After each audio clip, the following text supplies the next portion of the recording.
Corona नाम तो सुना ही होगा आपने। कोरोना जैसी वैश्विक महामारी से जहां पूरा देश जूझ रहा है, वहीं हमारा चिकित्सा विभाग और पुलिस विभाग बड़ी मुस्तैदी से अपना कार्य कर रहा है। हम आपको दिखाना चाहते हैं कि किस प्रकार सूरजपुर चौराहे पर बड़ी मुस्तैदी से अपना कार्य कर रहे हैं और हर आने वाले जाने वाले वाहन को चेक किया जा रहा है और क्या क्या परमिशन है इनके पास वो देखी जा रही है। हम आपको बता दें कि किस प्रकार से हर आने वाले वाहन जहां को रोका जा रहा है और लॉकडाउन की पालना को देखते हुए जिसके पास परमिशन है उसको देखकर यहां से वाहन निकाले जा रहे हैं और वहीं जो लॉकडाउन की पालना नहीं कर रहे हैं उनके वाहन रोककर उनके वाहन भी जब्त किए जा रहे हैं और चालान भी काटे जा रहे हैं। आज हमारे साथ यातायात विभाग की महिला डिप्टी सुधा जी पालावत हैं, उनसे हम बात करेंगे कि किस प्रकार की यातायात सुविधा की गई है। मैडम, किस प्रकार से यातायात सुविधा की गई है? यातायात के लिए सर ये व्यवस्था है कि हमारा लगभग 120 का यातायात का स्टाफ है और होमगार्ड भी है। 20 के लगभग पूरे शहर में हमारे नाके हैं जिन पे हमारा जाब्ता विद थाने के जाब्ते और लाइन के जाब्ते के साथ तैनात किया गया है। काम बेसिकली यही है कि जो लोग बाहर निकल रहे हैं उनसे पता करना किस काम कार्य के लिए वो बाहर निकले हैं। अगर अनावश्यक रूप से घूम रहे हैं तो चालान या जब्ती की कार्रवाई करना, नहीं तो उनको अलाउ करना जैसा कि निर्देश मिले हुए हैं। जिलों से बाहर आने वालों के लिए क्या परमिशन रखी गई है मैम? जिलों से बाहर से जो भी आ रहे हैं वो अपने रेस्पेक्टिव ज़िले से राजकोप ऐप के थ्रू अपनी एप्लीकेशन दे के उनसे परमिशन प्राप्त करके आ रहे हैं। वो परमिशन के आधार पर उनको एंट्री दी जा रही है। मैम, एक्चुअली कुछ लोगों का ये कहना है कि सुबह जो 9 बजे दवाई लेने जाते हैं उनके भी चालान काटे गए हैं, तो उनकी दवाई बड़े हॉस्पिटल के आसपास मिलती है तो वो डायरी के अनुसार मिलती है उनको दवाई, तो उसके बारे में आपका क्या कहना है, उनके जो चालान काटे गए हैं? एक्चुअली सर, हमारा सभी जाब्ते को बार बार हमने ब्रीफ करा है और सभी को ये बात बार बार बताई गई है कि जो भी आवश्यक वस्तुएं, ना केवल जिसमें मेडिसिन तो सबसे ऊपर आती है, बल्कि जो भी परचूनी का सामान या जो भी अपने सब्जियां हैं, आवश्यक वस्तुओं की खरीदारी के लिए अगर कोई जा रहा है अपने आसपास तो उसको कोई रोक टोक नहीं है, उसके चालान नहीं काटे जा रहे हैं। तो ये बार बार ब्रीफ करा गया है कि उनके चालान नहीं काटे जाएं। बाकी दवाई तो ऐसी आवश्यक वस्तु है जिसके लिए कोई मनाही ही नहीं है, उसको लेने के लिए बिल्कुल सब पूरी तरीके से स्वतंत्र है। जनता का ये कहना है कि यातायात सुविधा के साथ साथ जो सुचारू रूप से कार्य कर रहे हैं, लेकिन यातायात सुविधा के लिए हम और क्या कर सकते हैं? अलग अलग तरीके से जो बैरिकेड्स लगाए हैं आपने एक तरफा, वो किस प्रकार से सुविधा देने के लिए लगाए हैं आपने?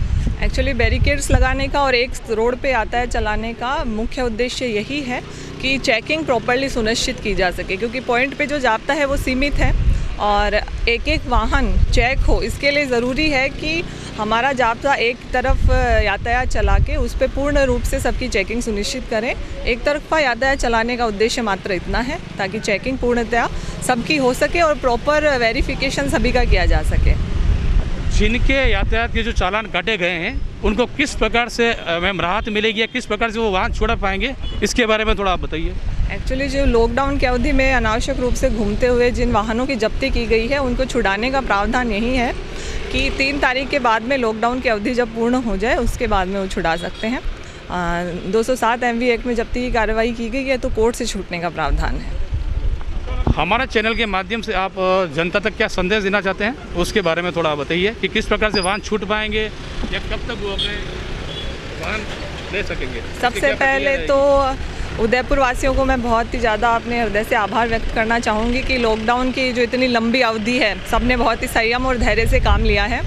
अब तक हमें बहुत ही जनता का सभी का सहयोग प्राप्त हुआ है और लोग बिना किसी काम के बहुत ही कम अनावश्यक रूप से निकले हैं और आगे भी वो ऐसे ही जितने भी अपनी लॉकडाउन की अवधि चलेगी तब वैसा करते रहें, ये मेरी आशा है, क्योंकि इस वैश्विक महामारी से लड़ने का दूसरा उपाय अपने पास है नहीं। तो घरों में रहें, सुरक्षित रहें।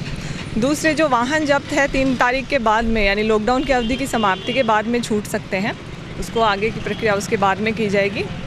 और मेरा सभी को यही संदेश है कि अब सभी अपने घरों में रहें, सुरक्षित रहें। जय हिंद। ये थे हमारे साथ यातायात विभाग की महिला डिप्टी सुधा जी पालावत।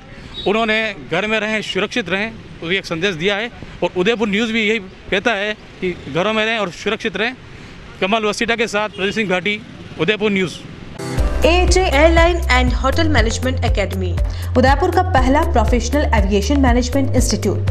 12th के बाद करियर की चिंता, पहली बार राजस्थान में 12th के बाद साइंस, आर्ट्स, कॉमर्स के स्टूडेंट्स के लिए लाए हैं डोमेस्टिक व international bachelor in aviation, diploma in cabin crew, air hostess, ground staff, security management courses. इन कोर्सेज में एडमिशन लेकर आप अपना बेहतरीन करियर डोमेस्टिक व इंटरनेशनल एयरलाइंस व डोमेस्टिक व इंटरनेशनल एयरपोर्ट पर बनाइए। कोर्सेज के साथ प्रत्येक वर्ष एक foreign tour, international airport training, foreign internship Dubai, Thailand, Malaysia, Singapore में। Grooming and personality development classes, spoken English, French and Arabic language classes, yoga, swimming, gym classes. Institute के अनेक स्टूडेंट्स का Indigo, SpiceJet, Vistara, air India व domestic व international airport पर selection हो चुका है। बनाएं एक अच्छा करियर एविएशन व टूरिज्म फील्ड में।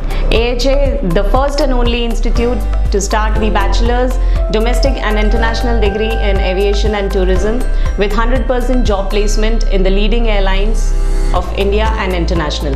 Admission open. First floor, Paradise Complex, opposite Agrawal Dharmshala, Sector 11, Udaipur. Call it 70231 44442 8107 392702.